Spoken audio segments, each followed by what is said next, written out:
ஒரு flight attender ஆகிறது அவ்வளவு ஈஸியான விஷயம் கிடையாது. அதுக்குன்னு நிறைய ரூல்ஸ் ஃபாலோ பண்ணணும். ஏன்னா 1000 பேர் அப்ளை பண்ற ஜாபுக்கு வெறும் 20 பேர் தான் செலக்ட் பண்றாங்க. அதுல பாதி பேர் குண்டாவோ இல்ல ரொம்ப ஒல்லியாவோ, அளவுக்கு மேல ஹைட்டாவோ இல்ல குட்டையாவோ இருக்கிறவங்கள வெளியில அனுப்பிடுறாங்க.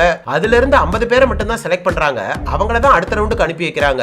அந்த ரவுண்டுல 500 தடவை தோப்புக்கரணை போடணும். அதுல யாருக்கெல்லாம் வேர்த்து ஸ்மெல் அடிக்குதோ அவங்கள வெளியில அனுப்பிடுறாங்க. இப்ப இதுல மீதி இருக்கிறவங்கள தான் அடுத்த ரவுண்டுக்கு அனுப்புறாங்க. அடுத்த ரவுண்ட்ல தலையில புக்க வச்சுட்டு சாஃப்டா நடந்து போகணும். அதுல ஃபெயில் ஆனவங்கள டைரக்டா வெளியில அனுப்பிடுறாங்க. அதுக்கடுத்து ஒரு சேர்ல உட்கார வச்சு ஃபோர்ஸா சுத்தி வர்றாங்க.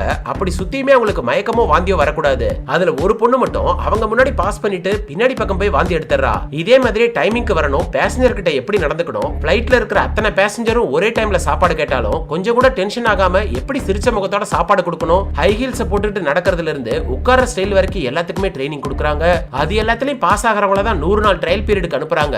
ஒரு வழியா இந்த பொண்ணு எல்லாத்தையும் முடிச்சிட்டு ஃபர்ஸ்ட் நாள் ட்ரையல் பீரியடுக்கு கிளம்புறா. பார்த்தா அன்னைக்கு தான் லேட்டா எழுந்திருக்கிறா. இருந்தாலும் சமாளிச்சு டைமிங்க்கு ஃளைட்டை பிடிச்சிடறா. அந்த ஃளைட்ல ஒரு பேசஞ்சரை சமாளிக்க முடியாம ஃபர்ஸ்ட் நாளே கோவப்பட்டுறா. சோ இவளுக்கு வார்னிங் கொடுத்து தப்பு பண்ணதுக்கு சாரி கேட்டு லெட்டர் எழுதி வாங்கிடுறாங்க. இன்னும் ஒரு கம்ப்ளைண்ட் வந்தாலும் வேலை போயிடும். அதுக்கப்புறம் ஒரு நாள் ஒரு பேசஞ்சருக்கு நெஞ்சு வலி வந்து கீழே விழுந்துறாரு. சோ அவருக்கு சிபிஆர் கொடுக்கும்போது ஒரு பொண்ணு வாய வச்சு ஊதுறதுக்கு யோசிக்கிறா. ஆனா இவ எதையுமே யோசிக்காம வாய வச்சு ஊதி அந்த பேசஞ்சரோட உயிரை காப்பாத்திடுறா. அவரை காப்பாத்தின அடுத்த செகண்டே பாத்ரூமுக்கு போய் வாந்தி எடுத்துறா. எடுத்து முடிச்சிட்டு வெளியில வந்தா சீனியர் இவளோட ட்ரையல் பேட்ச் எடுத்துறாங்க.